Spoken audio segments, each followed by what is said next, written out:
Oh, what is up? We're back. It's fine. Friday afternoon. Got our music going. Looking good. All right. Dope. So last time we were working on this really cool Drednought. Got some nice airbrushing done.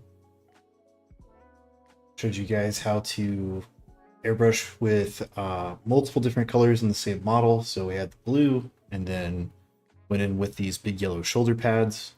How to knock that out without getting a bunch of overspray, that kind of thing. Did our decals, those set up great. Um, the some of those more intricate ones looking really cool. Got this guy varnished up, which is why he's a little bit shiny. I find that after doing decals, going with a satin varnish and then continuing to paint and then going through all our other steps and then finishing with a matte varnish gives the best result to try to disappear that sort of plasticky shine that decals can leave behind. Whereas going matte directly over the decal can sometimes fog that plastic, which makes it even easier to see, which is not a good thing. Got some nice little hazard stripes on our gun arm there. So yeah, ready to keep on painting. So now we just get into the part of the paint job where it's just like pick a color or like different parts of the model, start blocking in everything, get everything painted in, at least with a base coat.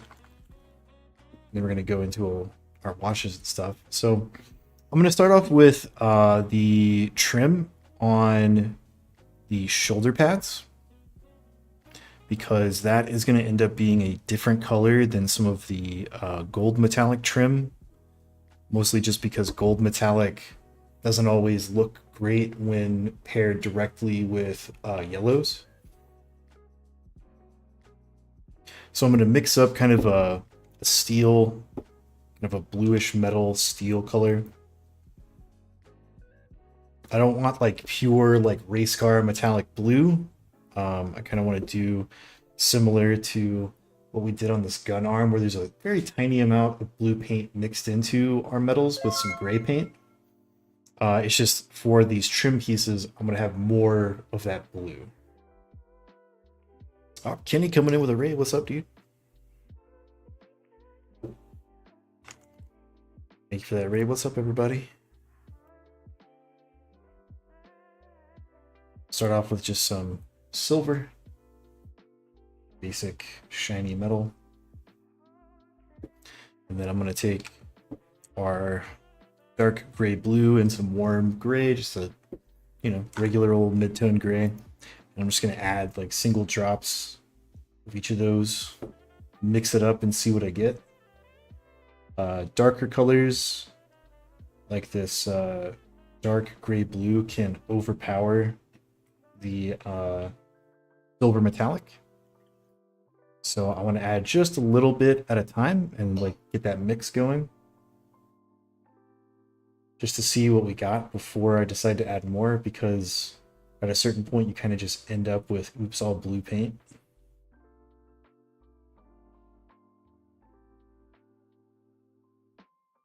It's looking pretty good. So right now we've got something that looks about like this. So you can see some of that blue. So that'd be great for like, plate armor, shiny plate armor, a sword, something like that. That's like that nice blued steel. So I want just a tiny amount more. I'm just gonna add one drop of that blue paint and one more drop of gray.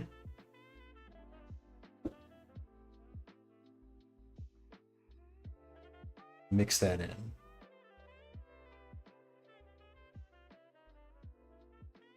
Keeping the gray in there just so that we can keep this from turning too blue. Like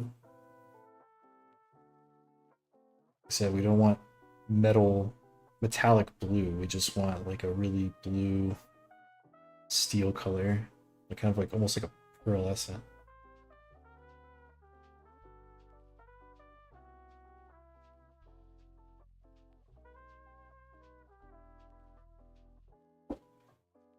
little bit more silver to it.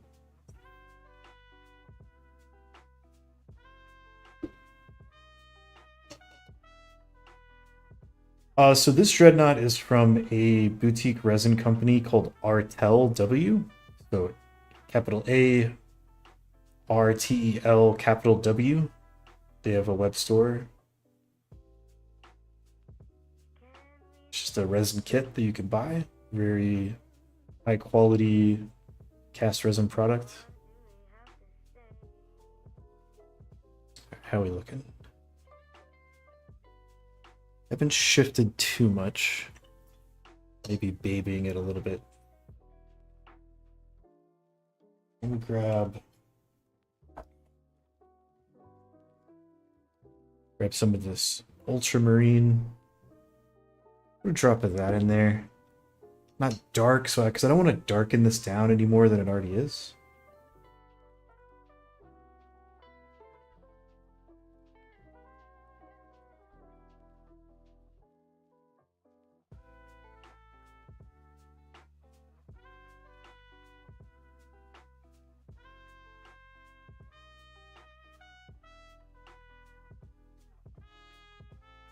About the same.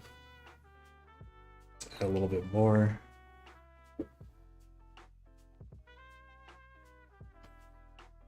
Yeah, they make a lot of really great stuff. Like they make some cool Space Marine stuff. They make some Chaos stuff. If you're into orcs, they make, in my opinion, the best looking third-party orc models in the biz.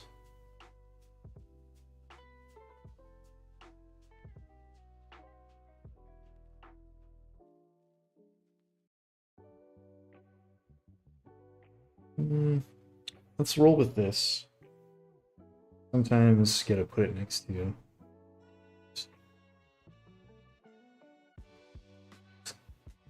Let's get my start.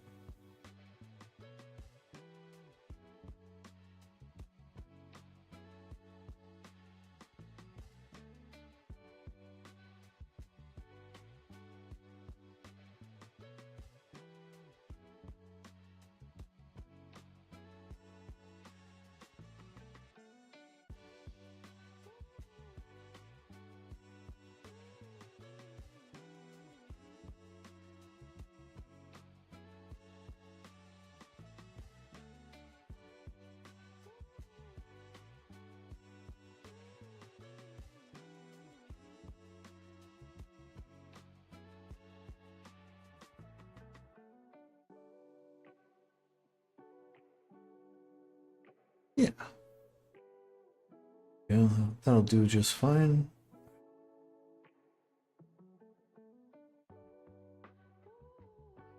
So the other thing too is like from here, I can just add more gray. Maybe like the smallest little drop of some black paint to darken it down slightly. And I could just reuse all this for when we do like the normal steel components. So I want those components to be a little bit duller, be a little darker shade.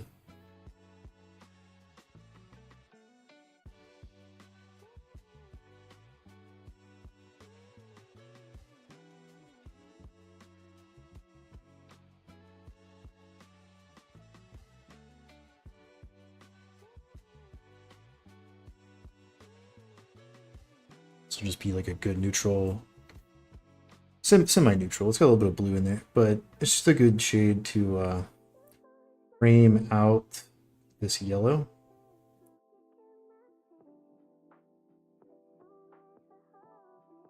That's what's gonna kind of focus our yellow airbrushing, because right now it's kind of like out of focus because we kind of oversprayed onto these trim pieces. But that's what gave us the freedom to airbrush this shoulder pad looking thing anyways, because I knew I was going to paint over this anyways.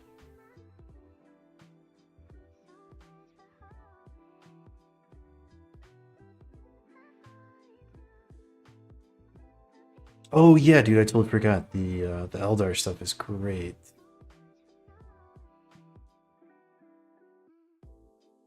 It's funny because like I've painted some of that on the channel before. Slipped my mind. I was thinking more about their like kind of flagship products.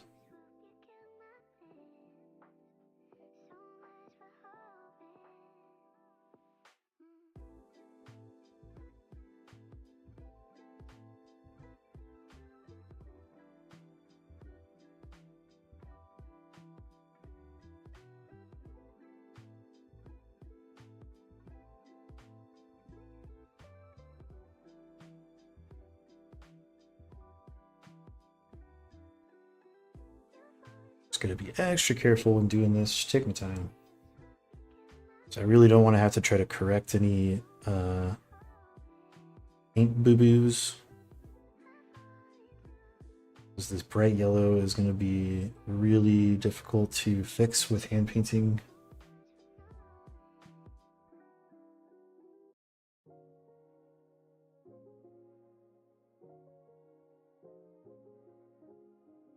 It's a little tricky because there's just the smallest little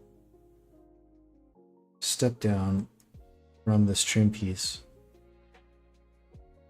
Trying to keep our lines nice and straight.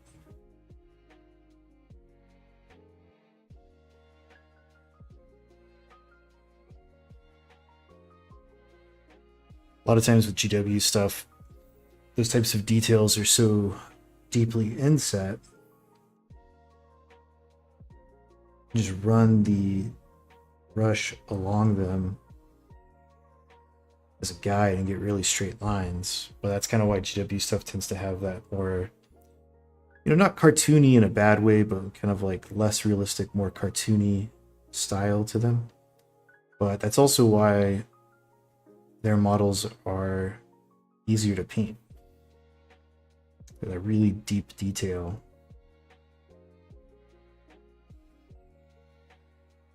So this is kind of emulating the 40K style, obviously, but the details are more crisp. However, they are shallower.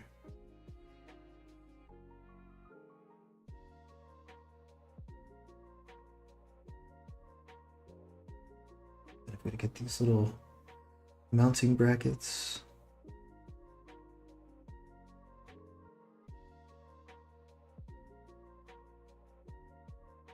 Whenever I'm working with metals, every so often just kind of rinse my brush. Keeps any of that metal paint from drying up prematurely. So anytime I'm working with this stuff and my brush feels like it's being a little uncooperative, I know that it's time to give it a little dip in the water.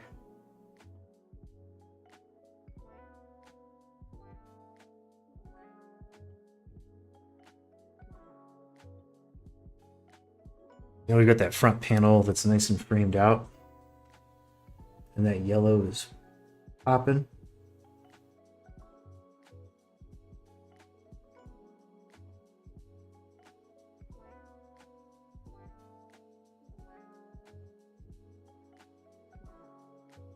And gonna cut in these little reliquary thingies.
Nice.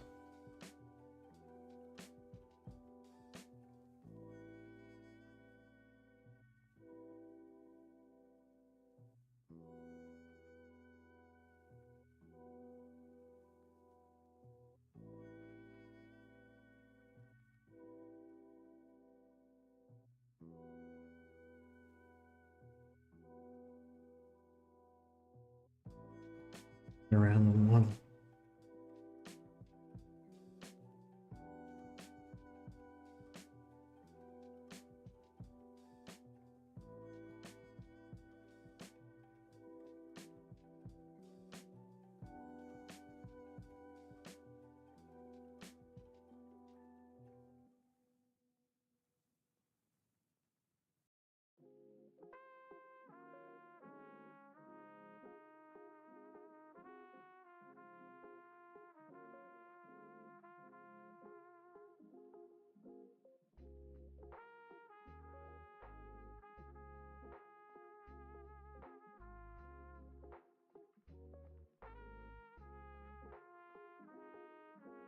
Maybe these shoulder pads would be like pretty intense thing to paint, just because even if they were still blue, like the shoulder pad field, I'd still be having to be very careful. But they're just such a striking piece of detail on this model. It's like one of the reasons the model looks so cool.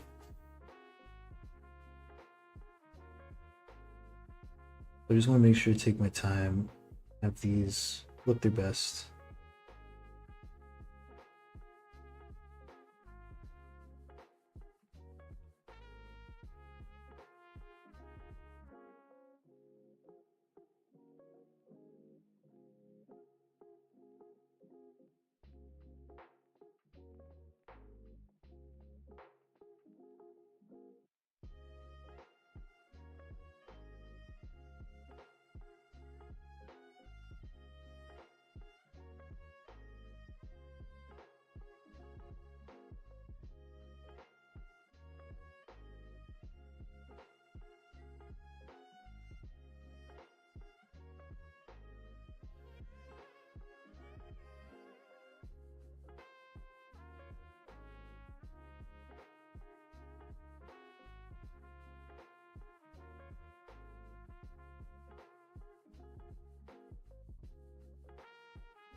The berries on this side.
We'll go back and for these little like interior places, I'll paint those gold.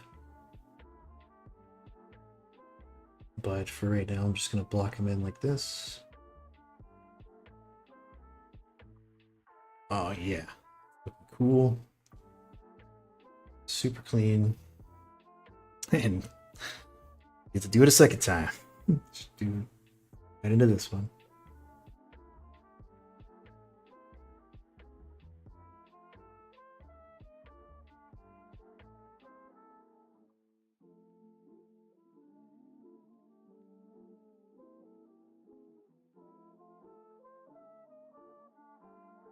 It's one of those things, right? Like don't get the super ornate detailed dreadnought if you're not cool with painting all that stuff in.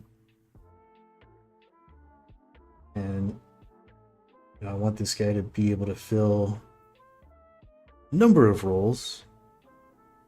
Right now, he's going to be my stand-in for Bjorn the Fell-Handed. You can't take the old style dreadnoughts really anymore. Or at least not like the cool ones. But what I'm going to do eventually is build kind of a larger diorama base that this base can sit in, so that this guy can also be kind of like upscaled to a Redemptor Dreadnought.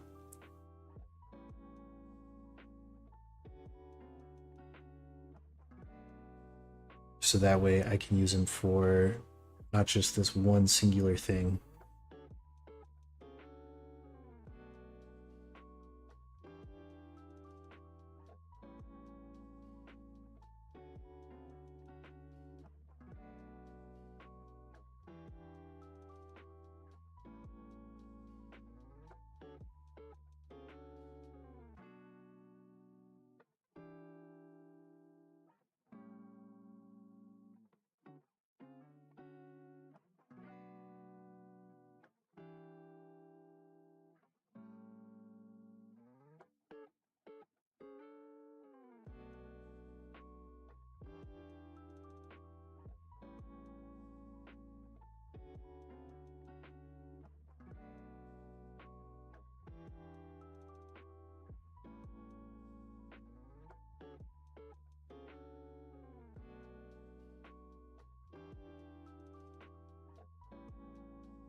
Part out of the way.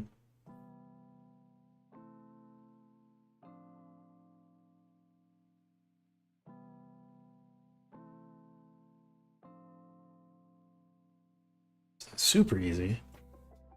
So I have to be really careful not to skip my brush off of these trim pieces. But the painting of the other stuff is definitely the more mentally taxing.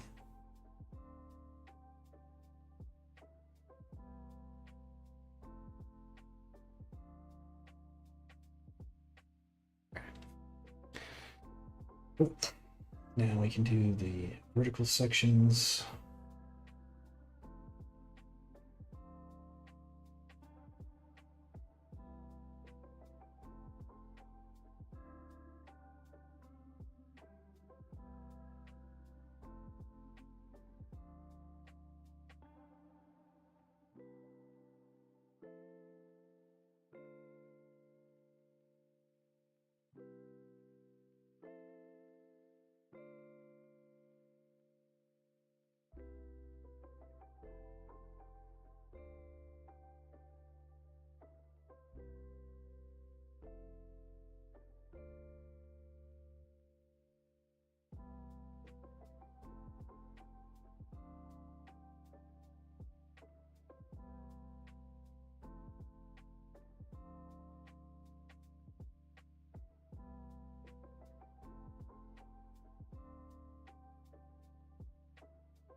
go.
And go over these reliquary sections again.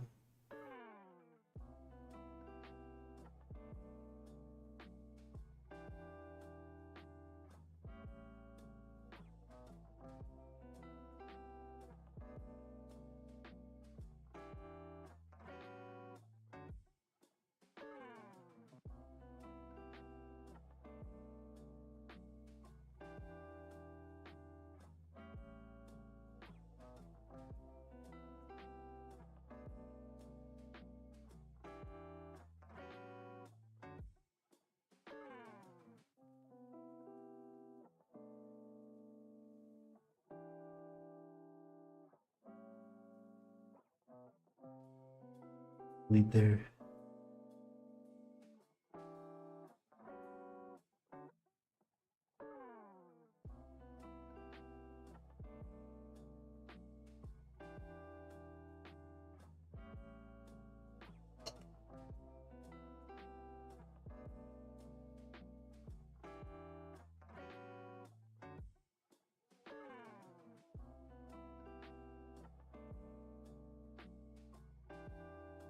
Clean that up with some lining later down the road. Not a big deal.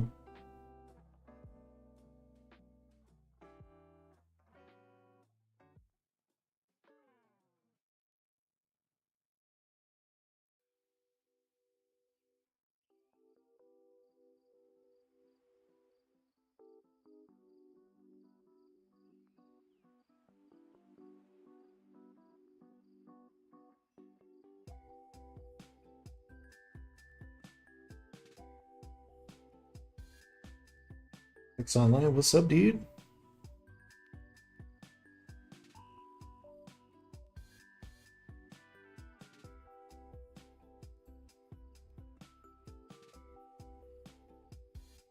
Man, you play the new Mech Warrior?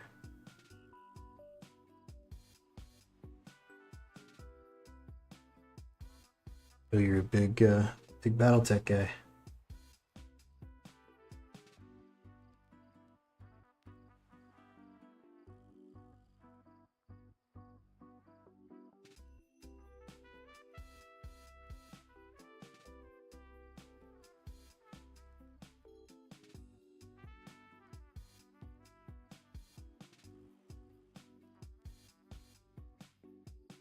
Attack, what's up?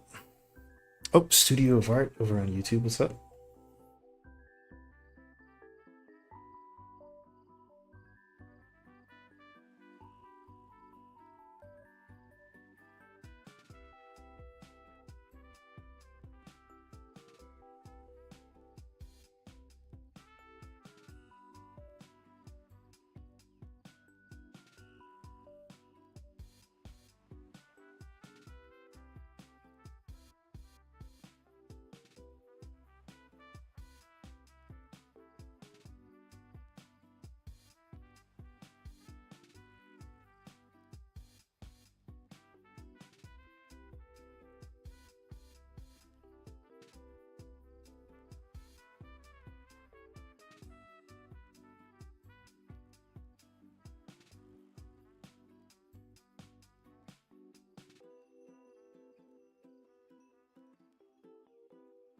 Let's also do this knee pad in this same color.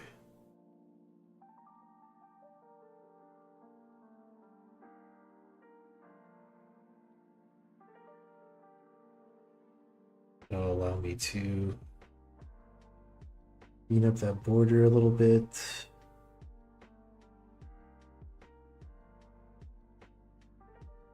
Just really liking this color combo we got going.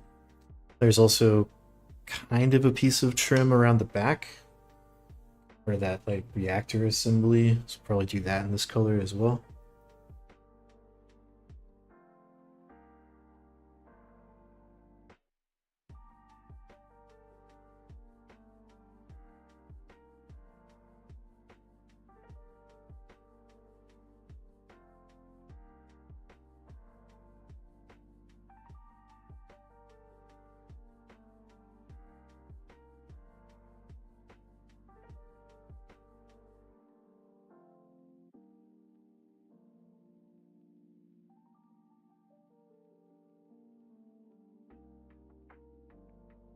Ooh.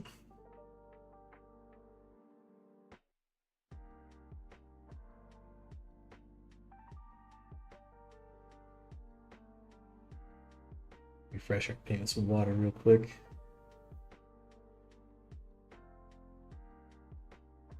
Let's do this guy right here.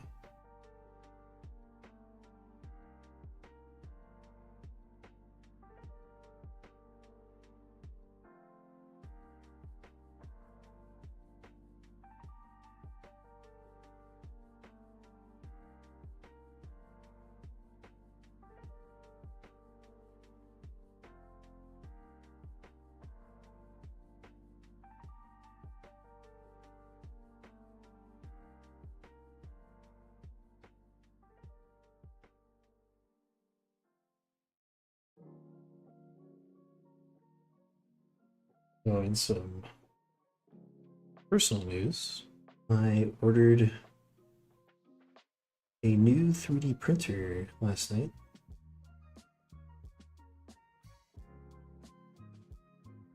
Very excited for that.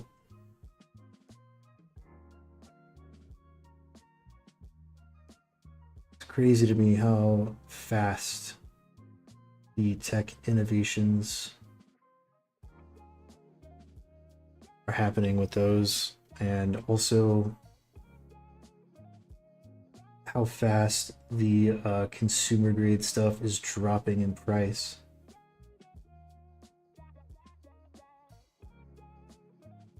I bought my last machine in 2019.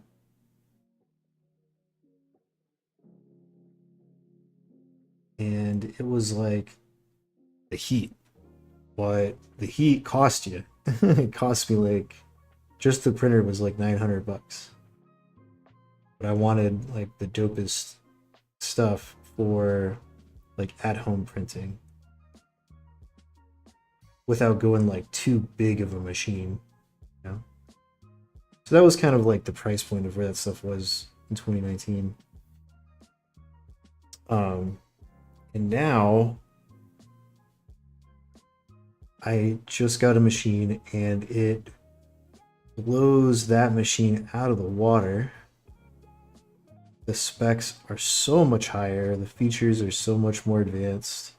It's got stuff like self-leveling technology in it, which was something that like you just didn't have in like home level printers unless you wanted to spend like 5 figures. And the machine that I just bought is like less than 300 bucks.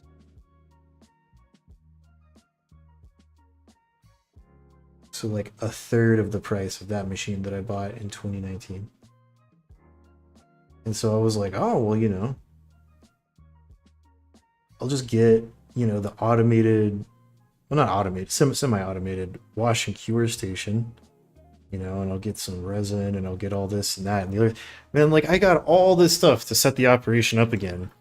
And I was like, dude, all of it combined from Amazon was still like less than half of what I paid for that machine in 2019. And like the last time I was like cutting costs, I was like, all right, I'm gonna get like a cheapo $20 Sonic cleaner, and I'm gonna get like this cheapo UV box for like a nail salon. It's like 20 bucks, you know. So I'm like, nah, I'm getting all the good shit this time. What did I get? It's so I went from so my last machine was Anycubic, and I went from Anycubic to Elegoo this time around. Um, but its name is like really long. Let me just pull it up.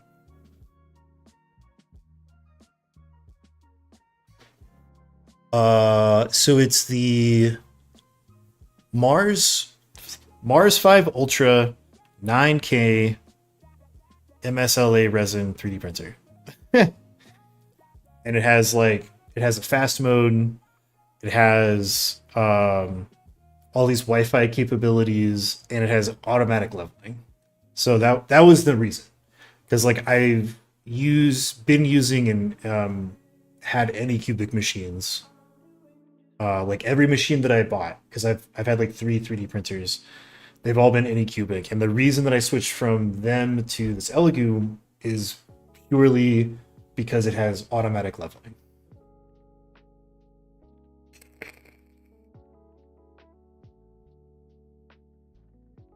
Well, yeah, even in the wash stations, you use iso alcohol or acetone or whatever. Like companies make things like resin detergent, stuff like that. Literally, it's just like the I bought the cheapo one, so it's like a bucket with this like wire mesh basket that you just like dunk in there, you know, and shake it real good. And then the curing station is basically just a square footprint, big old light box with UV lights inside of it with a turntable.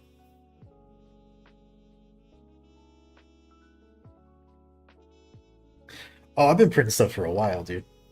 But it's just when I moved from Austin to San Diego back in April, the machine I had, I was like, I've had this for a while. It still functions fine. But I'm like, I don't need something this big, and I'm not super hot into 3D printing at the moment. And I know that like the tech has advanced a lot. So I just gave that one to a buddy. And I was like, I'll get a new one when I feel like I want to get a new one.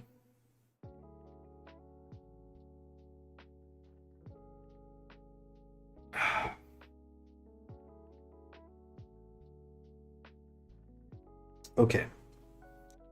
Tight, tight, tight. So while I have this paint, I'm going to go ahead and grab dark silver. I can use this magnesium. It's kind of the same thing, with a little bit of brown to it. In the next 5? No way. Not even close, dude.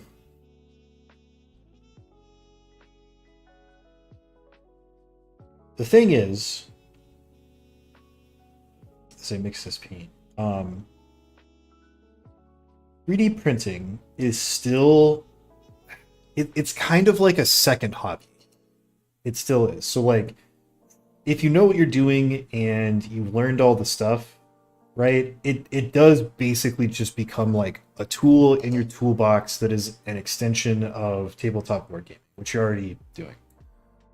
But to get into it, like the barrier to entry is still pretty high. So like you can get a printer for under 200 bucks and it works great, right? Like you can print stuff that's like about the same quality as what you would buy from GW with a $200 or less printer. Like there's one on the market right now that's like 180 that's reviewed well. The issue is that it comes with a whole host of other stuff that you have to learn. It's like you have to learn how to use the software. You have to learn how the machine works and like kind of the ins and outs of 3D printing and how to like how the resin behaves. And you have to learn your print settings, and you have to learn the software to do all your supports and orientations, and you have to like go through the process of like just kind of learning the ropes of like being able to look at a file or a model, right? A file being a model, and be like, oh, okay, do I need to do anything to this? Like, do I need to hollow this out and create like drain holes, which is like part of the software you have to learn. And you can just hit auto on supports, but a lot of times you're going to get kind of chunky, nasty stuff going on if you do that. Like learning how to do supports is kind of an art form in and of itself.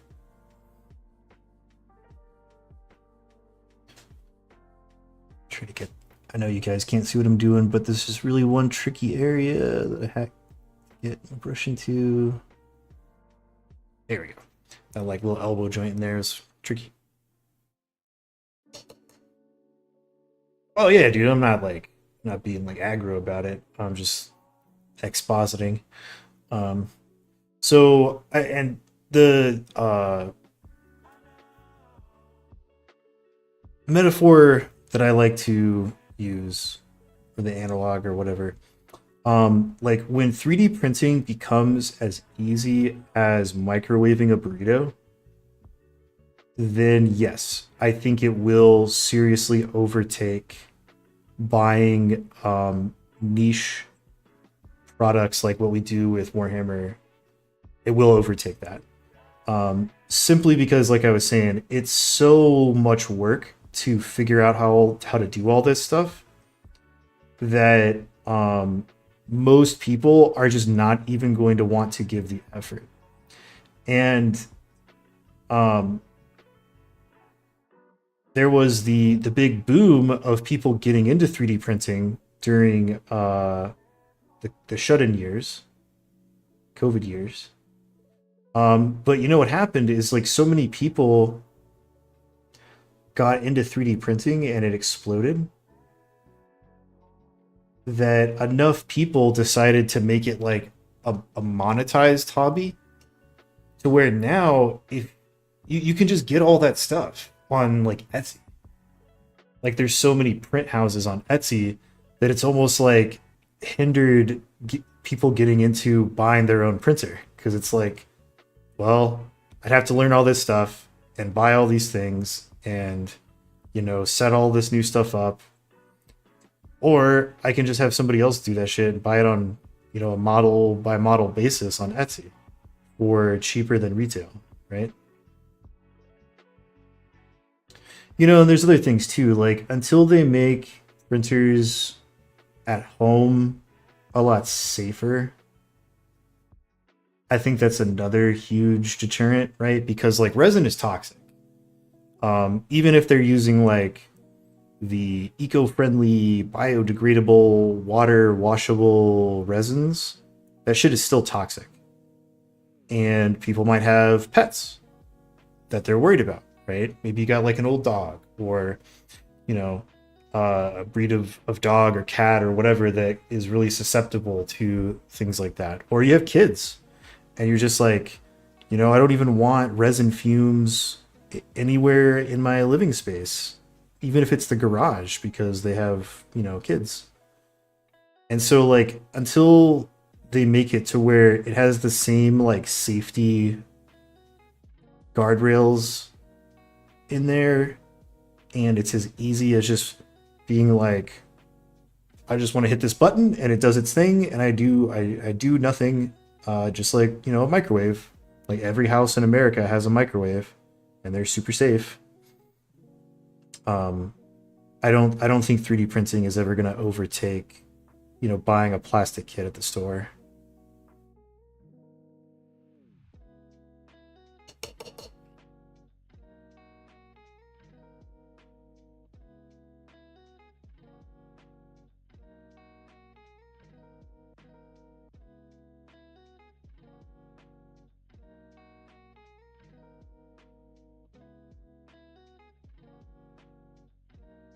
Oh, that's neat. Yeah, I've seen some other people do stuff like that where they 3D print their master thing and then go from there. Very, very useful. I mean, like 3D printing has been around for longer than a lot of people realize, but it was just like such an expensive process that it was really only used by like really high-end manufacturing for prototyping.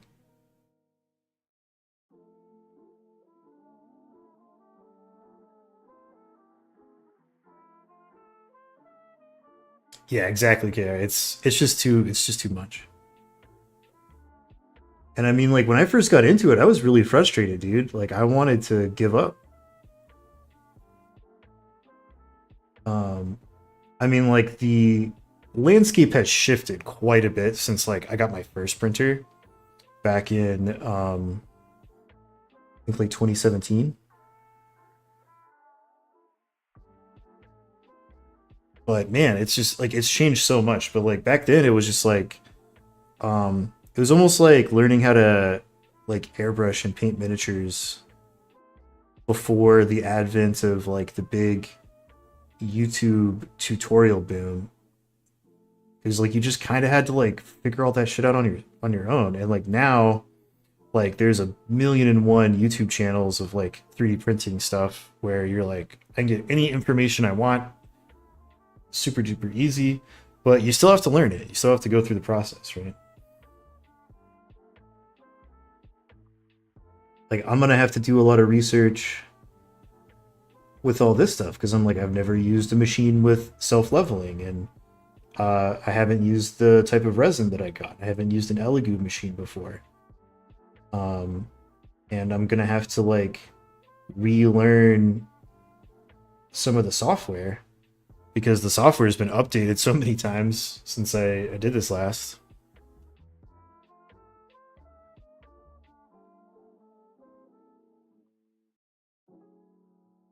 Do I really want to paint these? How much sleep?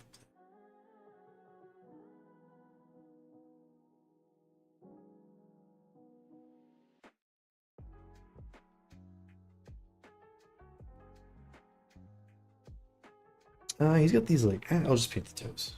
It'll look cool.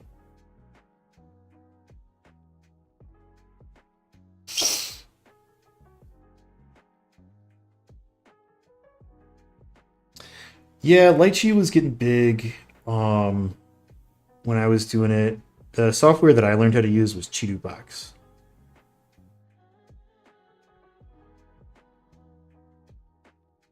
So I might just go back to using that.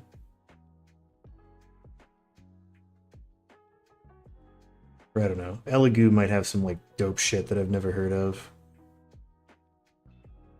That might be better. I'm not even worried about it until it all gets here because like I wanted it all to come at one time.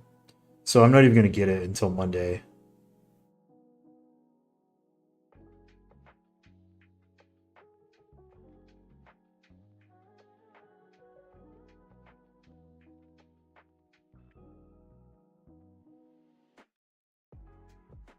Yeah, I mean it's what I know, but if there's like a newer software that's just like a little bit easier to plug and play, then I can go to that.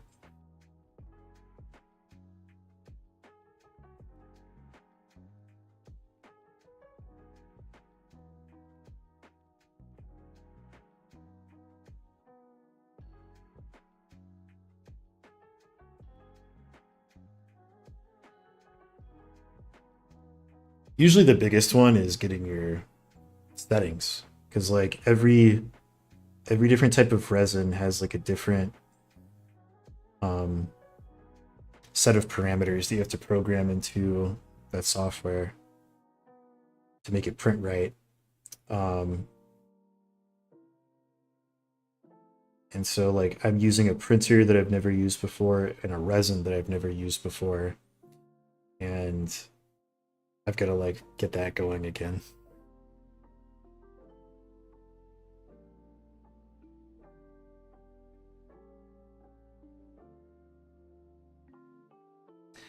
Like Elegoo is a big old spreadsheet. Um, and as far as I could tell, like I was glancing at it last night, you only have to input like a single setting, and then I guess everything else is just default based on what I think. but I might just be like, yo, find somebody online and just just like tell me, give me the numbers to punch in so I don't have to figure this shit out on my own.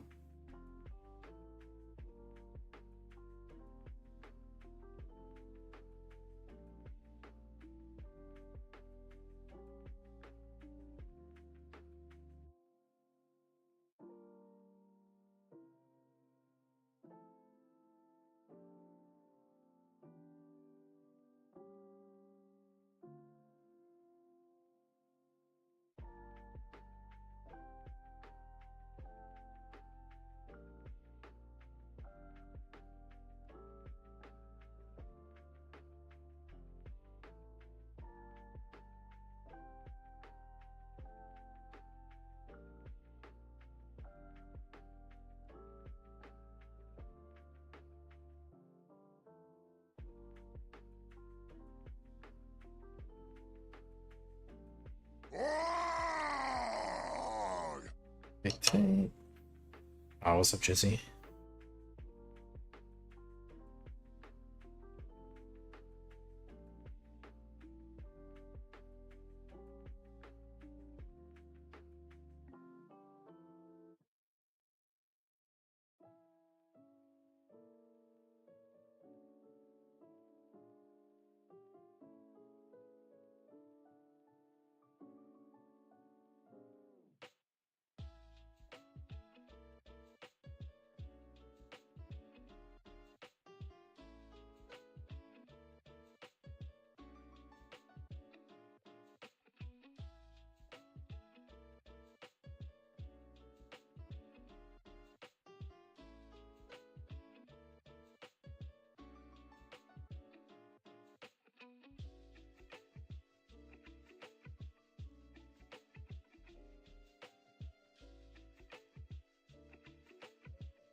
Cool. Do these. Oh, there's a little bit around the front. Do the smokestacks.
couple more little deets outside.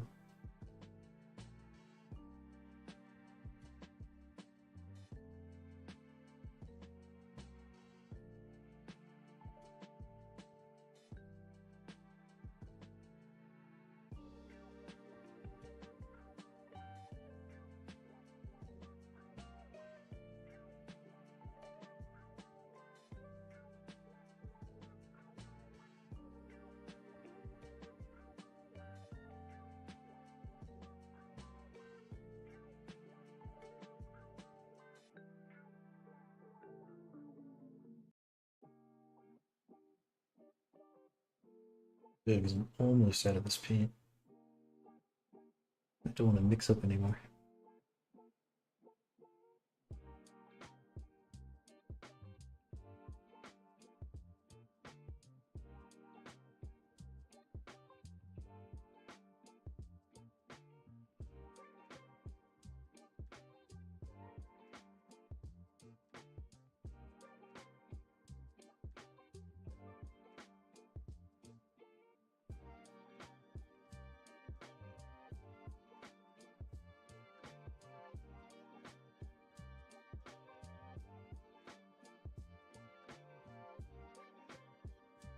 Good, good.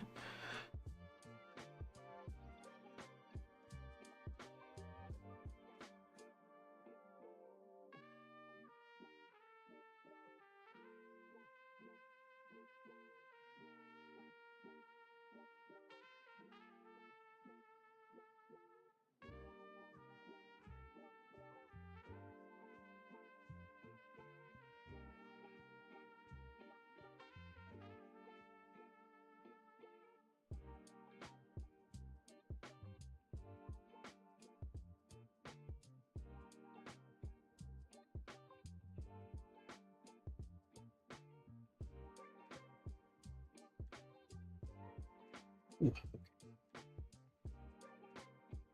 Those paints up.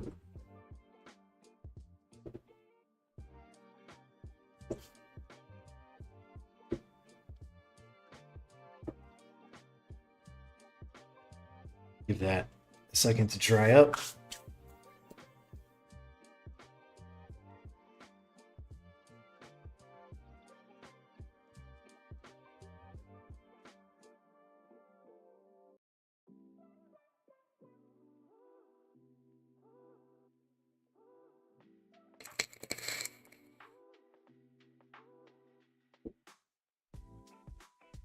Gold's ready to go.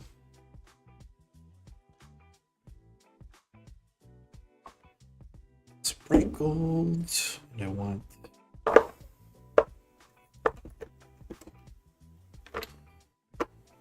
two copper.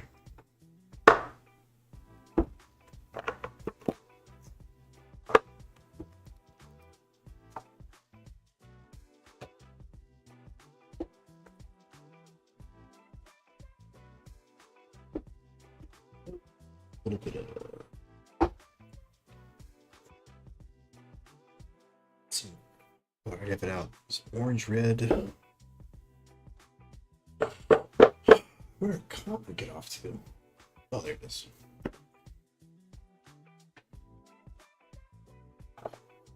You go rich gold instead of bright gold.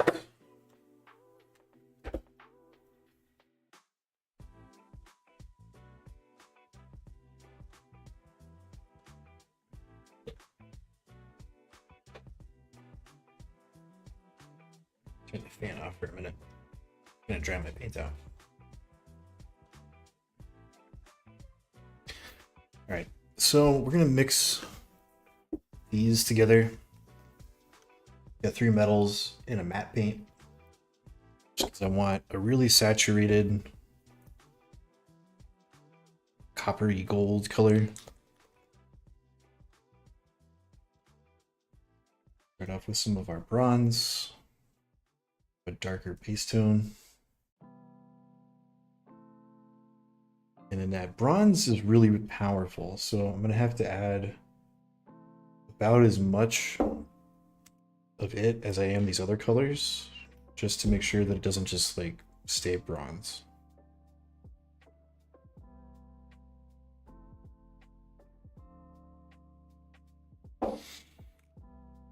And then the orange red is just to kind of dull things down slightly and get some nice saturation in there.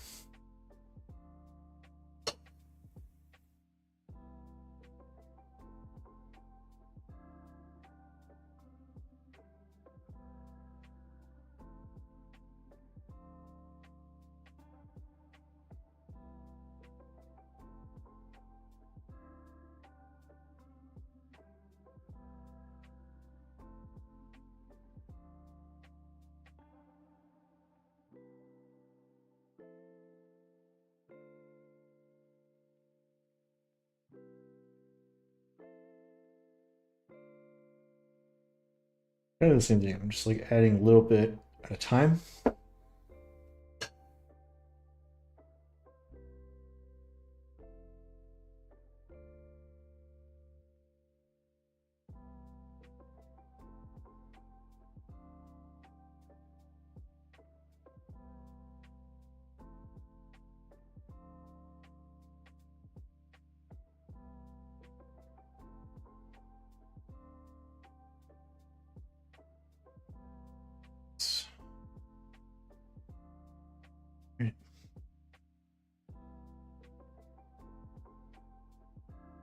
I'm gonna do the gun first, just because I know I'll forget about it if I don't.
Nice. Good there.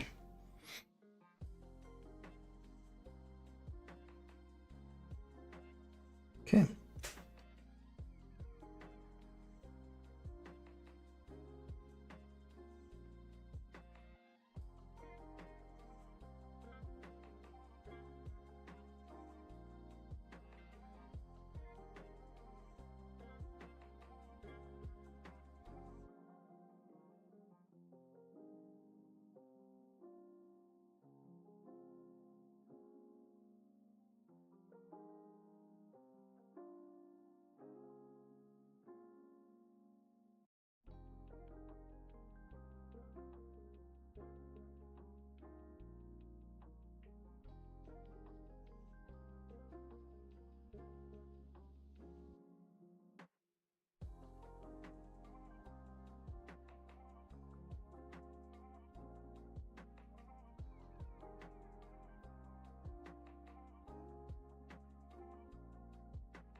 And to avoid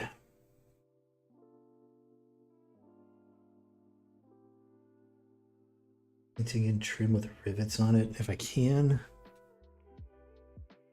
I really just hate doing it because the rivets like keep you from being able to draw really crisp brush strokes.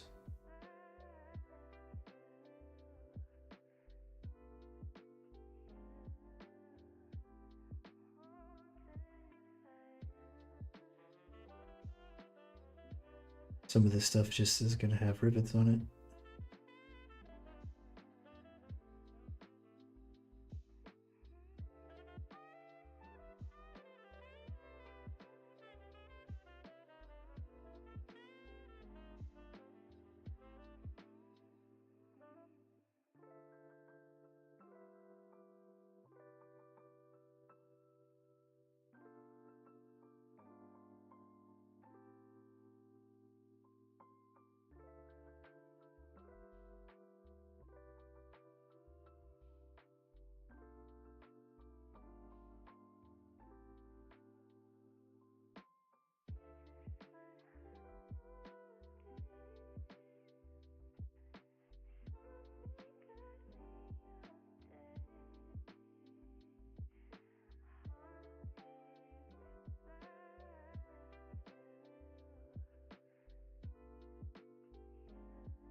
Yeah.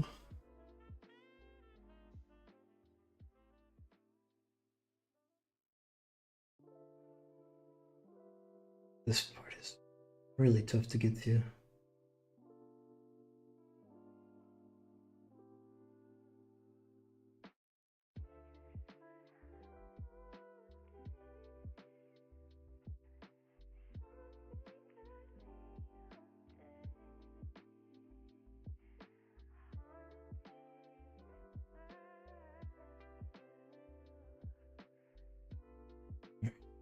Their legs should be easier.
Ah, dang it.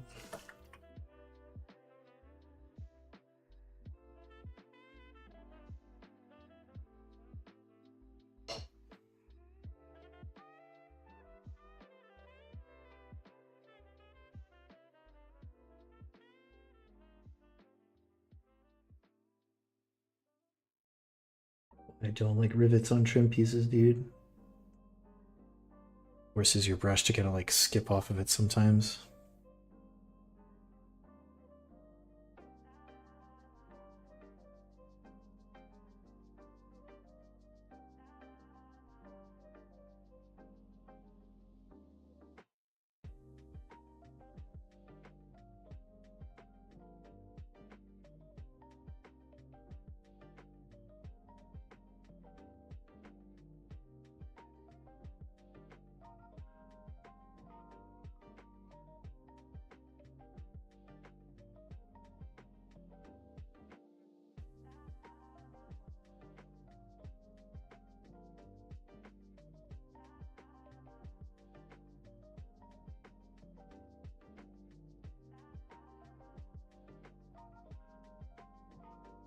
Good on time. I just felt my stomach growl, so I was like, ooh, must be getting close to dinner time.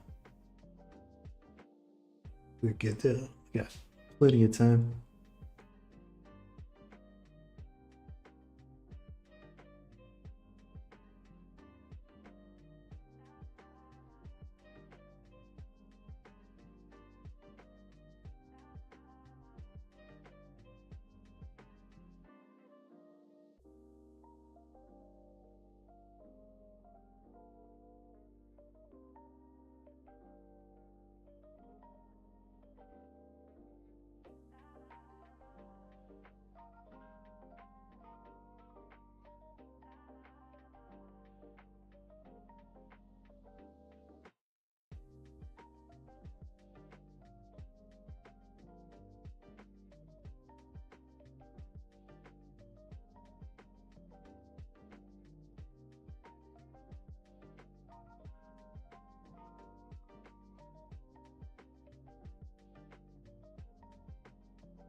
Anything on the legs? I think we're good there.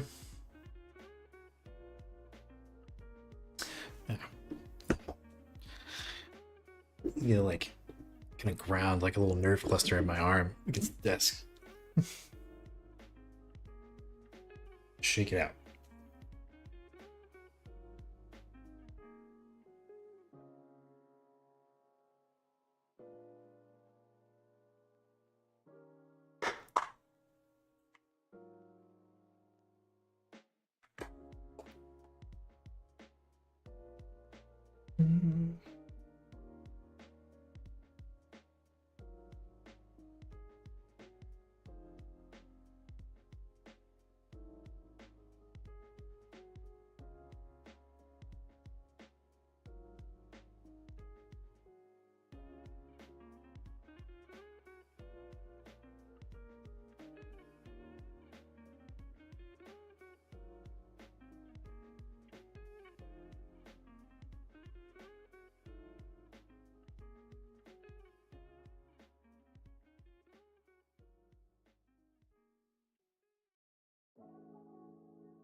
This piece has got a lot going on.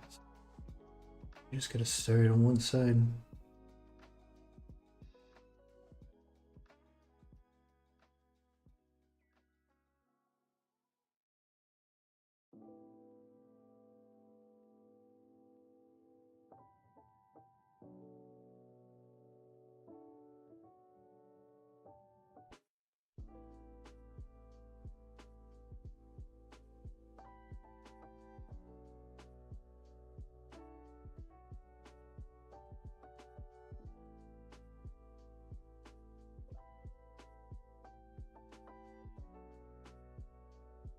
Got a little bit of paint bleed in there. See if we can clean that up slightly.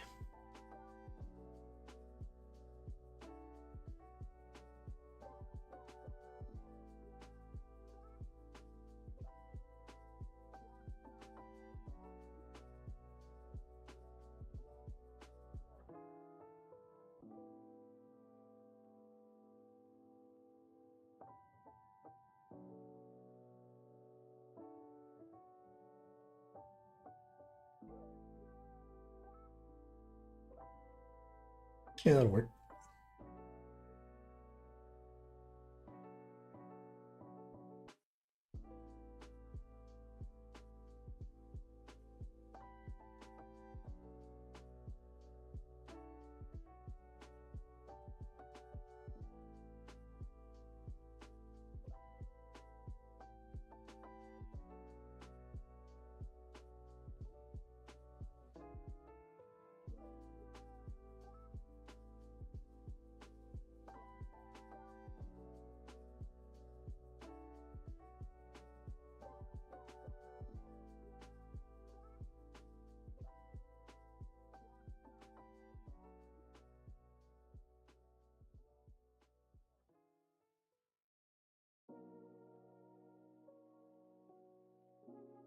I do think these things are big old speaker systems you can shout out of.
Details.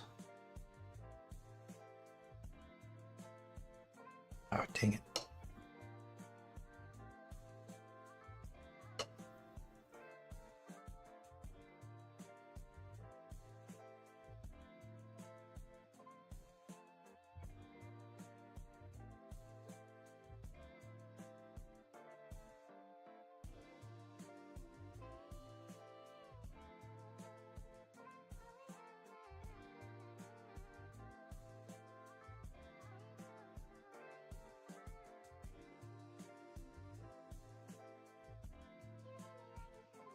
What I get for trying to rush.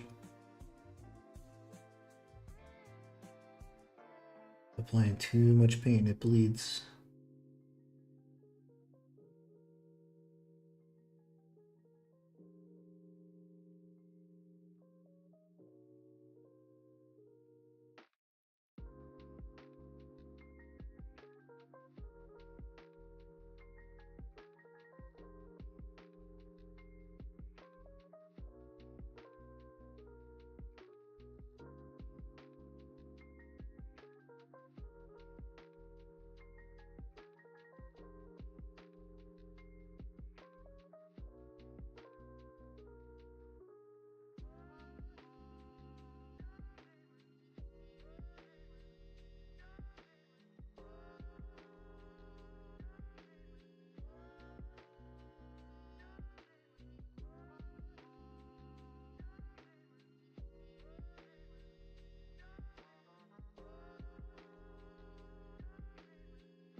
Ooh, okay.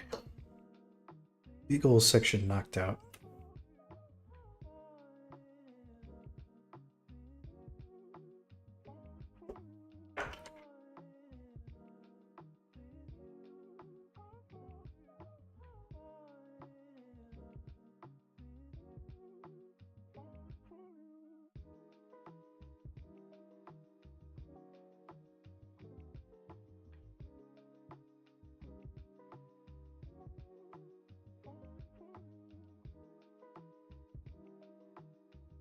Clean that up a little bit.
Those little mishaps cleaned up.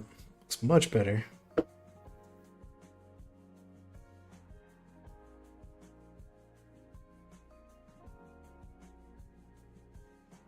Oh, what else we gotta work with? Oh, a little bit of detail back here.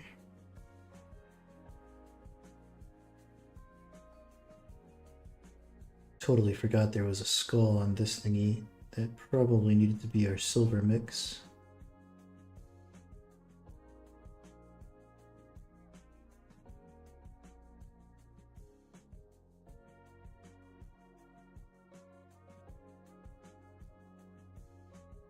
Just paint that in with some bone color instead.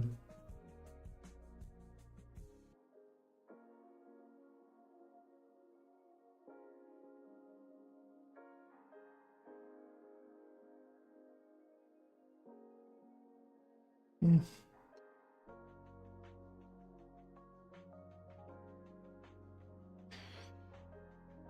We got these little reliquaries on the shoulder pads.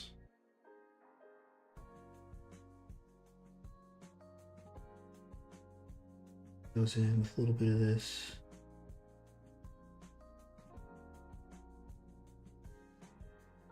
Just try to stay inside the lines.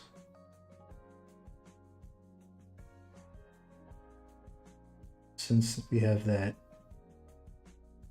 blue steel separation, we're able to see the gold more clearly on our yellow shoulder pad field.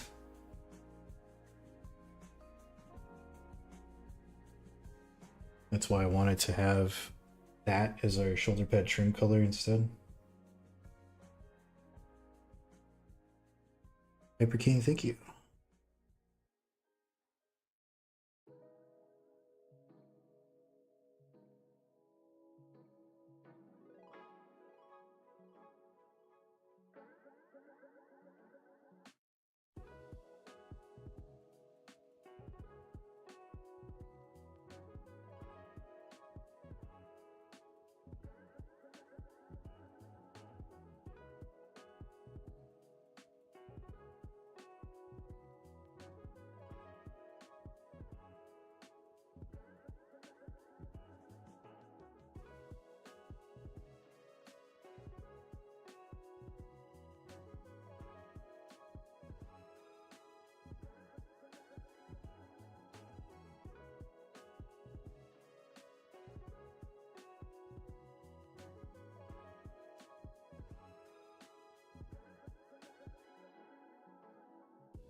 Okay, so I think the last bit is his big ol' power fist.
Eric Bauer, thanks for that sub.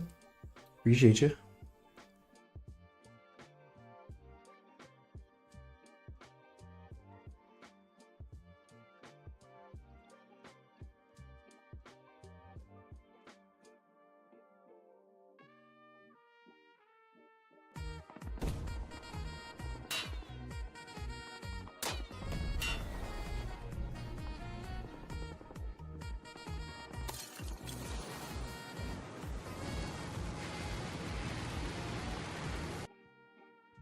Salty Sona.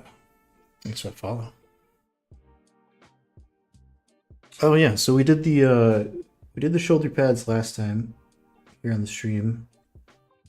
And basically just using a piece of paper as an airbrush shield so that we didn't get any overspray. And we just airbrushed those in. After hand painting our base coat.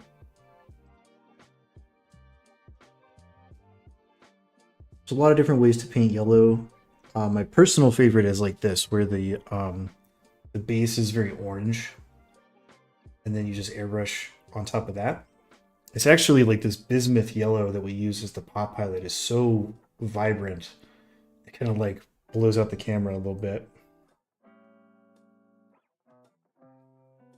But if you missed that, since we're streaming on Twitch and YouTube now, you can watch the previous stream on YouTube as a standalone video.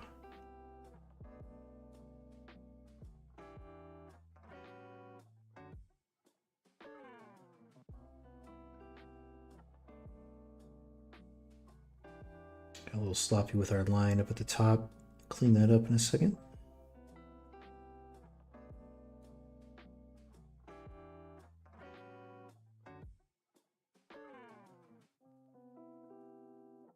Yeah, dude, Twitch is where all the fun is. So many talented painters on here. I tend to skew more towards like educational type stuff. Dang it, I did it again. But yeah, it's always dope to just tune in. A lot of people really enjoy the kind of like hobby and hang out aspect of it.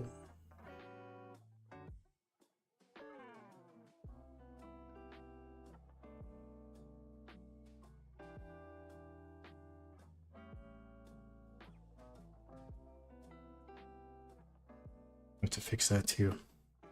It's like embossed details, kind of like a weird angle. It keeps throwing my eyes off.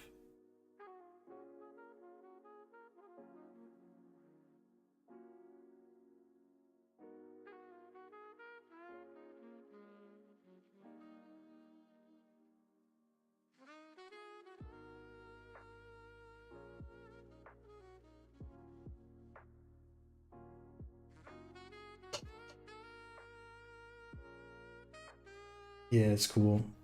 I only very recently switched over to this type of music, and honestly, it's been helping me a little bit. I like the more kind of lo-fi, easy listening. It's always tricky to find good music to have on Twitch and YouTube because they constantly change the DMCA stuff, and excuse me, so much of what's available is like just EDM stuff. I don't have a problem with it. It's just like sometimes I'm in the mood for it and sometimes I'm not. And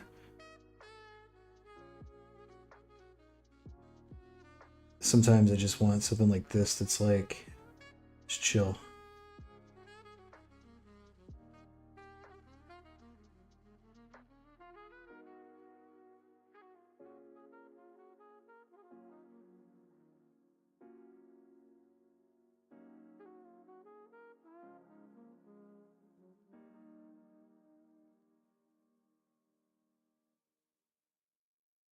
Nice.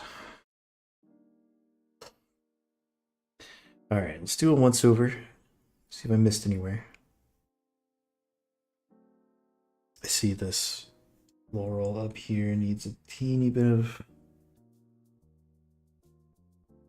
on this like top edge.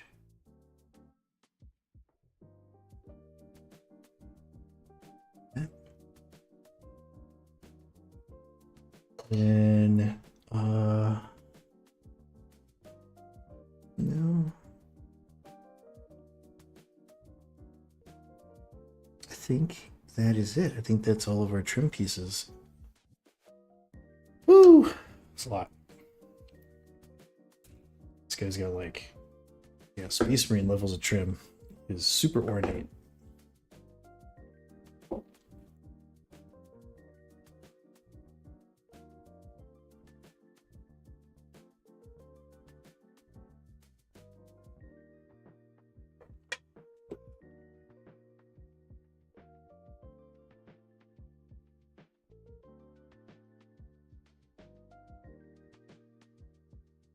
Yeah, nice.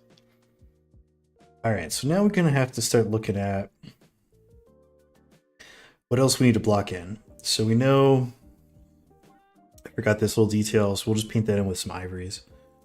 I wanted to do like a really clean black for this crossbones on the knee, just for contrast.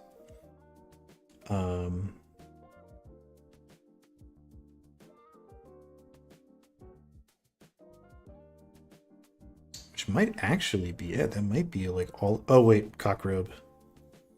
Got the little dick flag down there. Okay. So there's kind of a newer color that I've been really liking. I think it's literally just called bone.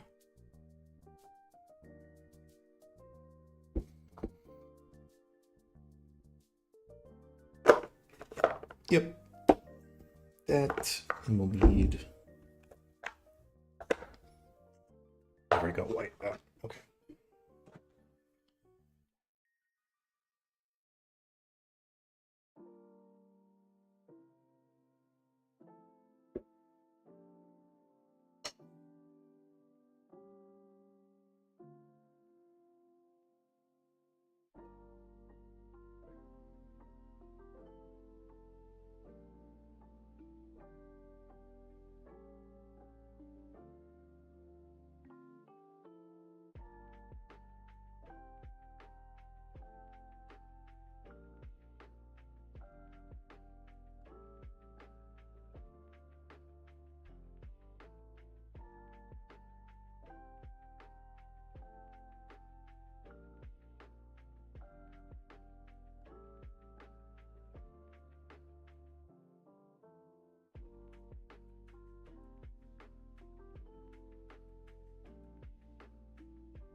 Pretty good first coat on there.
Nice.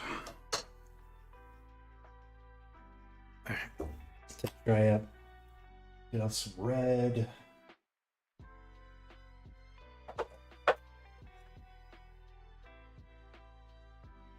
What brand of paint? This is called Pro Acryl.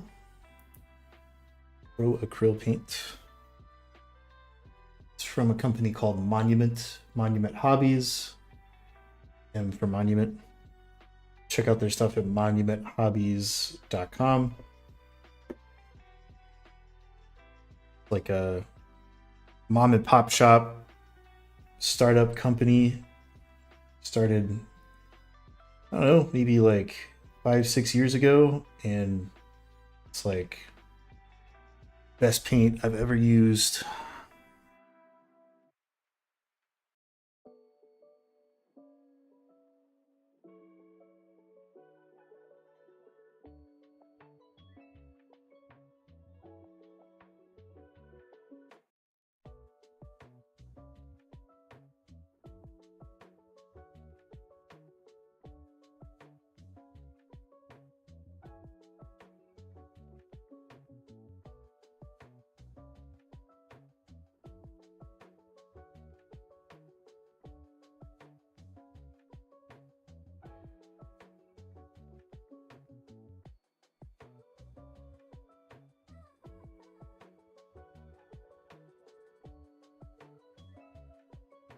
Really good stuff. I threw out most of my other paints a long time ago.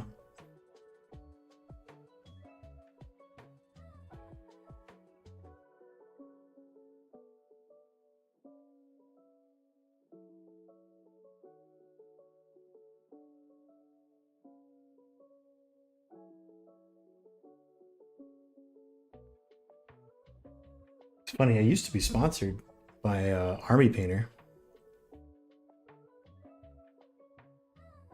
And I still have some of their products, but when Pro Acryl took off,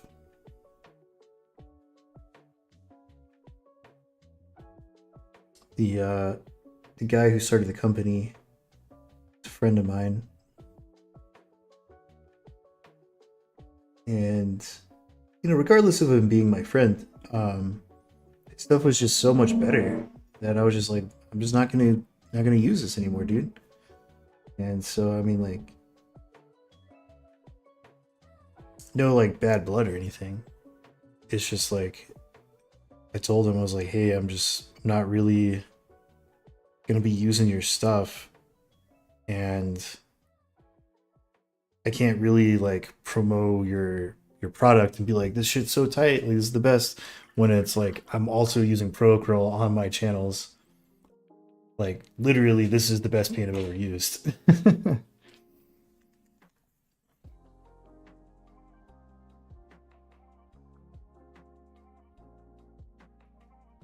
Put a little white into our bone mixture.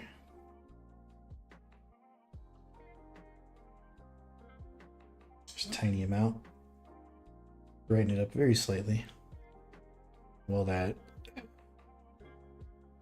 little road piece is drying out, go in and we'll just do a little highlight right here.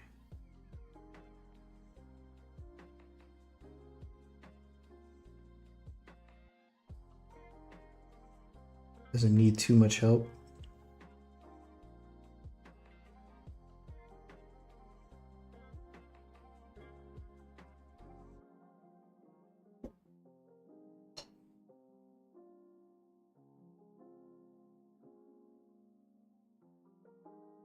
A little more white.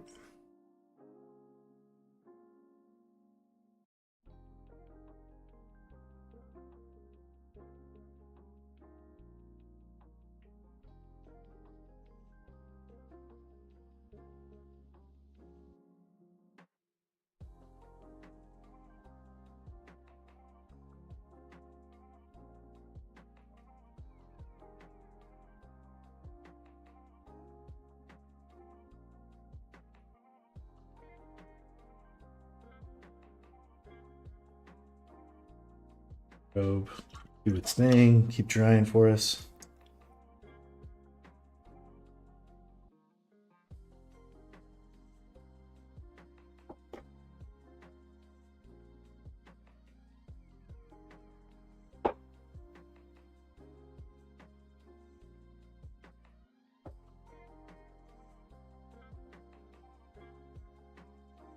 Getting there. Paint that in, and then it's like a good stopping spot for the evening. When we come back, I'll be able to do the weathering, his base, and the glow effect for his big ol' honkin' cannon. So we'll definitely be able to finish him next stream.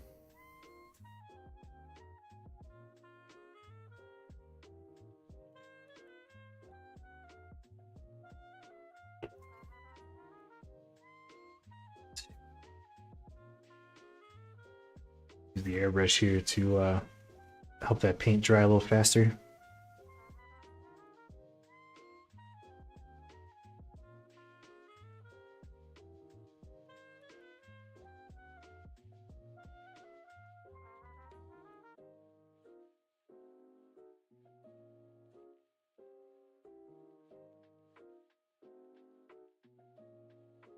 So just want to see if there's any like thin spots. I can see like on that one little fold, I can see some of that blue peeking. So I want to go over that a second time.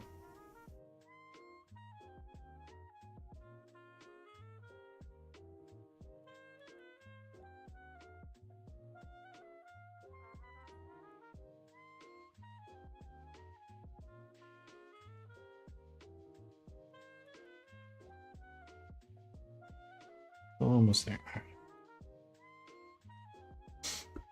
And we've got not too much left to do. Yeah, this other Drednought. Did the airbrushing on him today.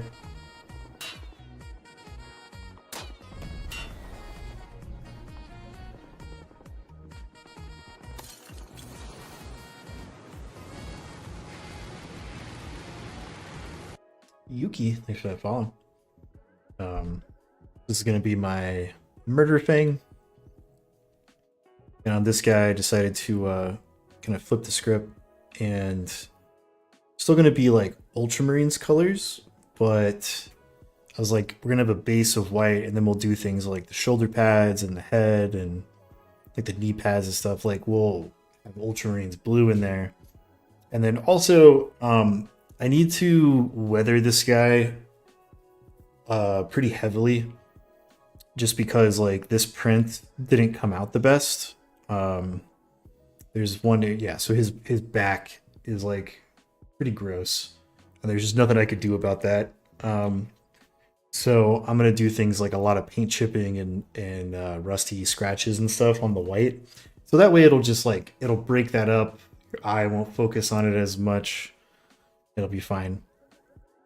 And then kind of the same way that this guy is gonna be our Bjorn, or I'll have a diorama base he can slot into to be a Redemptor Drednought. This guy can be the Murder Fang and have a base to slot into and can be a Brutalis Drednought. So I've got those two left, and then we've got this guy from also Artel, so same company that made this Drednought here. Our Totally Not Ulrich the Slayer Chaplain guy. So that'll be fun. And then everything else is pretty much finished for what I need this upcoming tournament.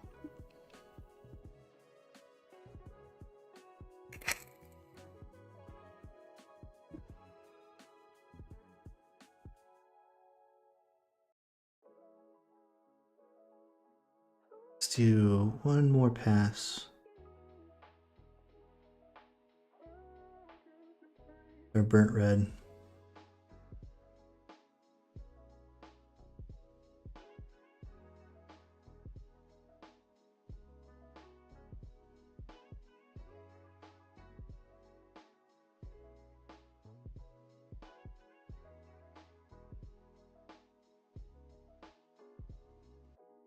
This Flux. What's up, dude?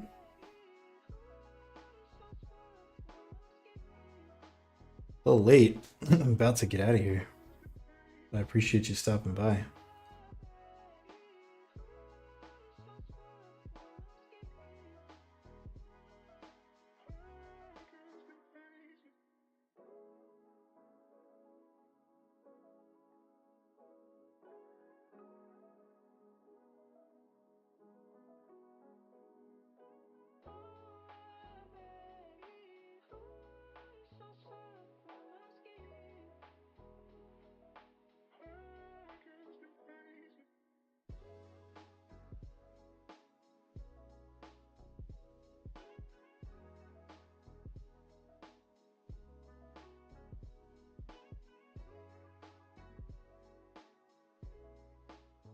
Oh yeah, the Gundam show? That's pretty good. No, just the one. I don't I mean unless like something happens between now and next year, like supposedly there's going to be a balanced data slate at the end of the year, like December. So like maybe that changes stuff. I don't know. Like what I'm focused on right now is we have Cali Cup here in San Diego. Not this weekend, but next weekend, the 8th. And then I have 1 week off, and then I fly to Ohio for BolterCon. And those are like my last, maybe my last two. I might go to a team event in December. We'll see. My last two tournaments of the year. And so if I'm gonna put money and time into a Dreadnought, but it's like a Dreadnought that only can be run in Space Wolves, I kind of also want the ability to play it with regular Ultramarines as well. So like this guy is the old school style boxy Dread, but just with a lot of extra stuff on him. Which I don't even think those, like, maybe the base version isn't Legends, but like all the other Dreadnoughts in that style are Legends, so I can't play it.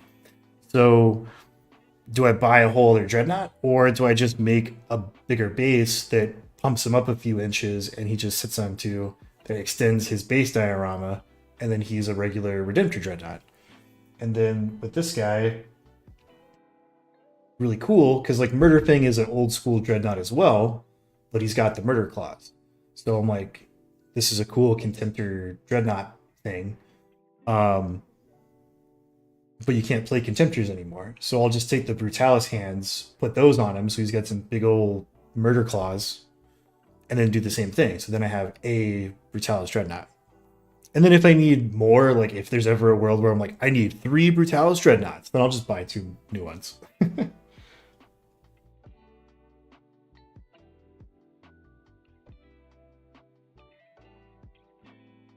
Shut down. Okay. All right. Cool. We got a lot of work done. He's starting to come together and actually look like a painted model. So when we come back on Tuesday, I'll probably have done a lot of work in between. Um, at least on the other Dreadnought, just because like I need this stuff done by the 8th. Gotta play it. But I think I'm just gonna keep this guy as a stream project. So next time the plan is to um, probably paint in the base, and then we'll do our oil washes. We'll do a little bit of weathering, and then we'll do the effect on his gun, and he'll be done. So we can definitely do that in one stream on Tuesday. And then I'm just gonna work on the other stuff in my own time because I would like to get this project knocked out so that we can transition into things like Halo Flashpoint, which is coming out this month.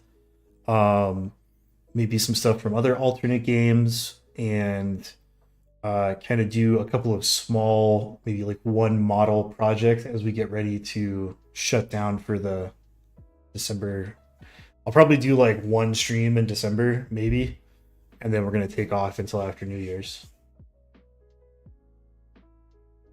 Okay, so that's it for me. If you're on YouTube, you really should come over to Twitch. That's where all the cool stuff is, because we're gonna throw a raid out and pass all of our viewers on to another artist here on Twitch. Keep the party going. So let's find somebody to raid. Who's painting stuff? Who's painting stuff? painting stuff.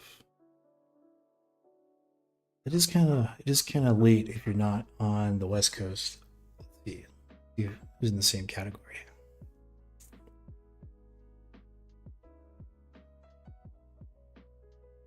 Let's see. Frost and Fists. Haven't seen this person before. Let's read them. Looks like they're painting some salamanders. Very cool. So we'll be back on Tuesday, 6 p.m. Pacific time, working on this dude again. Be sure to check it out. Make sure that you follow this raid over, and see you guys next time.